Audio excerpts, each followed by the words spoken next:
Mata yang enak dipandang. Cerpen Ahmad Tohari. Di bawah matahari pukul 1 siang, Mirta berdiri di seberang jalan depan stasiun. Sosok pengemis buta itu seperti patung 24 laras pisang, kering, compang-camping, dan gelisah. Mirta merekam lintang pukang lalu lintas dengan kedua telinganya. Dengan cara itu pula, Mirta mencoba menyelidik di mana Tarsa, penuntunnya, berada. Namun Mirta segera sadar bahwa Tarsa memang sengaja meninggalkan dirinya di tempat yang terik dan sulit itu. Memanggang Mirta di atas aspal gili-gili adalah pemerasan, dan kali ini untuk segelas es limun. Tadi pagi Tarsa sengaja membimbing Mirta demikian rupa sehingga kaki Mirta menginjak tai anjing. Mirta boleh mendesis dan mengumpat sengit, tapi Tarsa tertawa, bahkan mengancam akan mendorong Mirta ke dalam got kecuali Mirta mau memberi sebatang rokok. Sebelum itu, Tarsa menolak perintah Mirta agar ia berjalan agak lambat. Perintah itu baru dipenuhi setelah Mirta membelikannya lontong ketan. Mirta jengkel dan tidak ingin diperas terus-menerus. Ia akan mencoba bertahan. Maka meski kepalanya serasa diguyur pasir pijar dari langit, Mirta tak ingin memanggil Tarsa. Berkali-kali ditelannya ludah yang pekat, ditahannya rasa pening yang menusuk ubun-ubun, diusapnya wajah untuk mencoba meredam panas yang menjerang. Mirta betul-betul ingin tidak menyerah kepada penuntunnya, dan matahari pukul 1 siang tak sedetik pun mau berkedip. Sinarnya jatuh lurus menembus batok kepala Mirta dan membawa 1000 kunang-kunang. Mirta mulai goyang.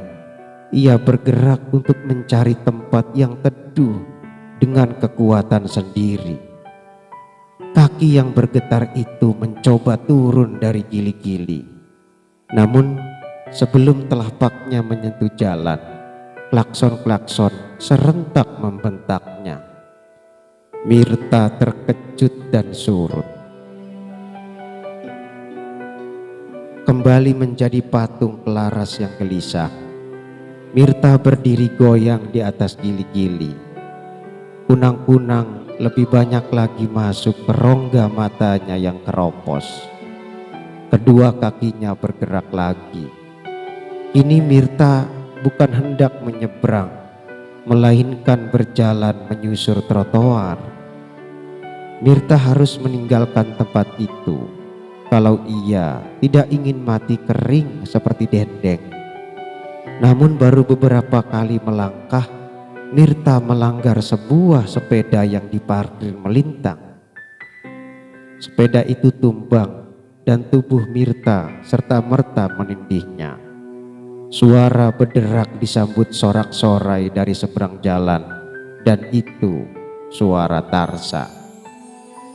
Pemilik sepeda datang hanya untuk mengurus kendaraannya. Tarsa yang sejak tadi asyik bermain yoyo di bawah pohon kerai payung di seberang jalan juga datang. Tetapi Tarsa hanya menonton ketika Mirta bersusah payah mencoba berdiri. Tangan Mirta menggapai-gapai sesuatu yang mungkin bisa dijadikan pegangan. Karena tangannya gagal menangkap sesuatu, maka Mirta tak bisa tegak. Ia jongkok seperti mayat yang dikeringkan. Kepalanya terasa menjadi gasing yang berputar makin lama makin cepat. Kesadarannya mulai mengawang. Meski demikian, Mirta tahu Tarsa sudah berada di dekatnya. "Panas, Kang Mirta." "Panas sekali bangsat," kata Mirta dengan suara kering dan samar. "Sekarang kami mau membelikan aku es limun." "Iya kan?" Mirta tak menjawab. Namun Tarsa mengerti bahwa Mirta sudah tak tahan lagi berada lebih lama di bawah matahari. Tarsa juga sudah tahu bahwa Mirta menyerah. Maka tanpa tawar-menawar lagi, Tarsa membawa Mirta menyeberang dan berhenti dekat tukang minuman. Segelas es limun diminumnya dengan penuh rasa kemenangan. Mirta juga minum, bukan es limun, melainkan air putih. Segelas, segelas lagi, dan segelas lagi. Selesai membayar minuman, Mirta minta diantar ke tempat yang teduh. Dalam bayangan pohon kerai payung depan stasiun, Tarsa kembali bergembira dengan yoyonya. Namun Mirta duduk memeluk lutut, diam seperti bekicot. 13 air putih yang baru diminumnya muncul kembali ke permukaan kulit, menjadi keringat untuk mendinginkan badan yang terlalu lama tersengat matahari. Rasa pening terus menggigit kepalanya, dan Mirta terhuyung ke samping karena tanah yang didudukinya terasa miring dan terus bertambah miring. Ketika merasa tanah makin cepat berayun, Mirta merebahkan badan, melengkung seperti bangkai udang.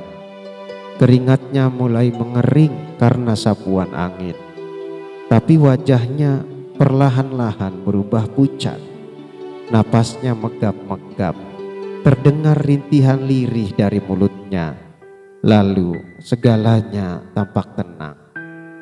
Mirta terbujur diam di bawah kerai payung depan stasiun. Mirta tertidur atau Mirta pingsan, dan di dekatnya Tarsa tetap gembira dengan yoyo yang melesat turun naik di tangan. Tanpa sedikit pun berkedip, matahari terus beringsut ke barat. Bayangan kerai payung bergerak ke arah sebaliknya, dan lama-lama wajah Mirta tertatap langsung oleh matahari. Terik yang kembali menyengat kulit muka membuat Mirta terjaga atau siuman. Dan hal pertama yang dirasakan ketika Mirta mencoba duduk adalah rasa dingin yang merambah seluruh badan. Mirta menggigil, dan bel stasiun berdentang nyaring. Pengumuman berkumandang, kereta akan segera masuk. Tarsa menggulung yoyonya dan berbalik ke arah Mirta. "Kereta datang, Kang. Ayo masuk ke stasiun." Mirta tak memberi tanggapan. Ia hanya menggoyang-goyangkan kepala untuk mengusir pening. "Kang, kereta datang. Ayo masuk, nanti ketinggalan." Tarsa tak sabar. Diraihnya tangan Mirta. "Kere, picek ini. Harus apa lagi kalau tidak mengemis kepada para penumpang," pikir Tarsa. Tetapi Tarsa terkejut ketika menyentuh tangan Mirta. Panas. Tarsa juga melihat bibir Mirta sangat pucat. "Kamu sakit, Kang?" "Tidak," jawab Mirta lirih. Tarsa ragu. Dirabanya kembali tangan Mirta. Memang panas, dan bibir itu memang pucat. Tarsa bertambah ragu. "Bila kamu tidak sakit, ayo bangun. Kamu kere bukan? Yang namanya kere harus ngemis bukan? Kali ini aku malas. Tapi uangmu sudah habis dan kita belum makan. Kamu juga belum kasih aku upah." "Iya, perolehan hari ini memang sangat sedikit." "Itu salahmu. Kukira kamu tolol, tak pandai mengemis." "Tolol? Aku sudah puluhan tahun jadi kere. Sudah puluhan anak menjadi penuntunku, tetapi baru bersamamulah aku sering tak dapat duit. Jadi siapa yang tolol? Kang, aku sudah membawa kamu kemana-mana. Kamu sudah kuhadapkan ke semua orang, ke semua penumpang. Jadi kalau kamu tak dapat duit, kamu sendiri yang tolol kan? Kamu yang punya mata, seharusnya kamu bisa melihat orang yang biasanya mau kasih recehan. Di depan orang seperti itu, kita harus lama bertahan. Omong kosong. Bagaimana aku bisa mengenali orang seperti itu? Betul kan? Kamu memang tolol. Perhatikan mata mereka. Orang yang suka memberi receh punya mata lain. Ah, tai kucing. Orang picek bisa melihat mata orang lain. Sudah kubilang, aku puluhan tahun jadi pengemis. Kata teman-teman yang melek, mata orang yang suka memberi memang beda. Tidak galak. Ah, betul, itu dia. Dari tadi aku mau bilang begitu. Tarsa, kamu betul. Mata orang yang suka memberi tidak galak. Mata orang yang suka memberi, kata teman-teman yang melek, enak dipandang. Ya, kukira betul. Mata orang yang suka memberi memang enak dipandang. Tarsa nyengir. Ada suara gemuruh dan bunyi rem logam yang menggura telinga. Kereta masuk. Akan ku cari penumpang-penumpang yang matanya enak dipandang. Ayo Kang Mirta, kita jalan.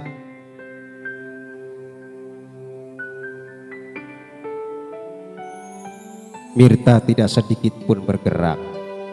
Sudah ku bilang kali ini aku malas. Apa kamu lupa kereta yang baru datang? Kereta utama bukan? Kita tidak akan bisa masuk kereta seperti itu. Ngemis lewat jendela pun payah. Tunggu saja nanti ke kereta kelas 3. Tapi kita belum makan, Kang. Percuma mengemis di kereta api utama. Aku sudah berpengalaman. Jadi turutilah apa yang kubilang. Tunggu saja kereta kelas 3. Tarsa diam meski hatinya jengkel bukan main. Bukan hanya jengkel kepada Mirta, melainkan juga kepada kata-katanya yang benar belaka. Tarsa ingat, memang sulit mencari orang yang matanya enak dipandang dalam kereta kelas 1. Melalui jendela, ia sering melihat berpasang-pasang mata. Di balik kaca tebal itu, mata yang dingin seperti mata bambu, mata yang menyesal karena telah tertatap sosok seorang kere picek dan penuntunnya, mata yang bagi Tarsa membawa kesan dari dunia yang amat jauh. Ada bunyi keruyuk dari perut.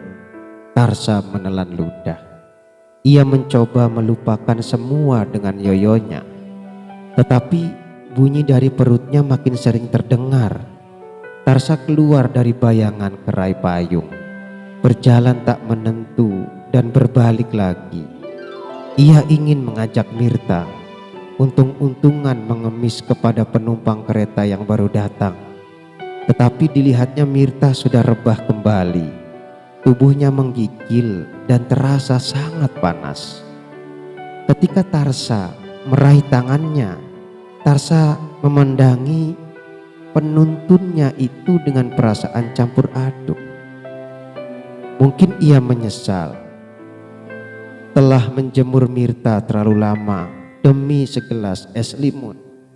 Mungkin juga ia jengkel ketika menyadari bahwa dirinya tidak lebih dari kacung bagi seorang kere picek yang kini menggeletak di tanah di depannya. Sialan hidupku tergantung hanya kepada kere tua dan keropos kedua matanya itu. Mampus kamu Kang Mirta. Ah tidak, kamu jangan mati. Kalau kamu mati Kang Mirta, siapa nanti yang akan kutuntun? Siapa nanti yang akan kuantar mencari orang-orang yang punya mata enak dipandang? Peluit lokomotif berbunyi nyaring dan kereta kelas 1 berangkat.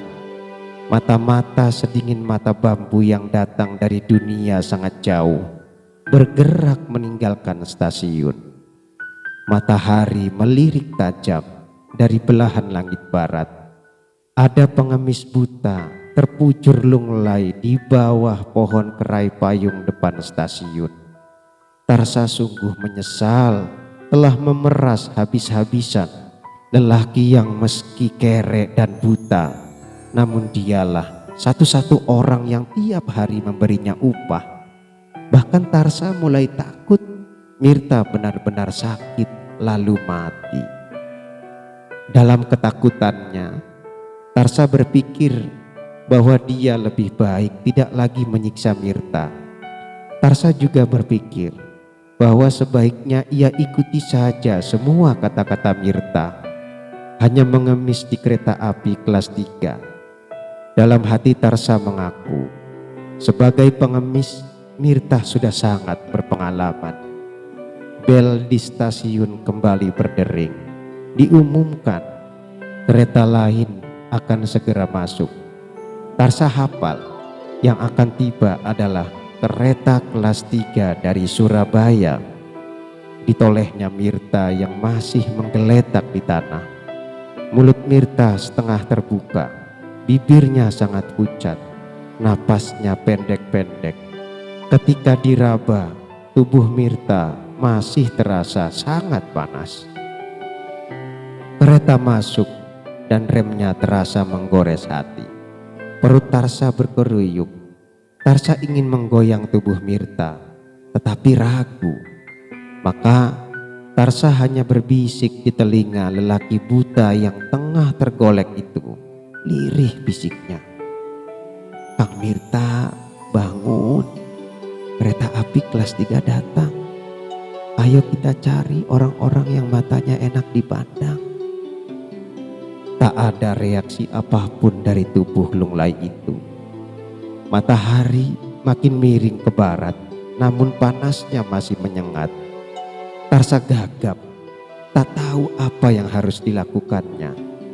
Mungkin tidak sengaja ketika dia mengulang berbisik di telinga Mirta, "Kang, kamu ingin ku antar menemui orang-orang yang matanya enak dipandang bukan?" Hening.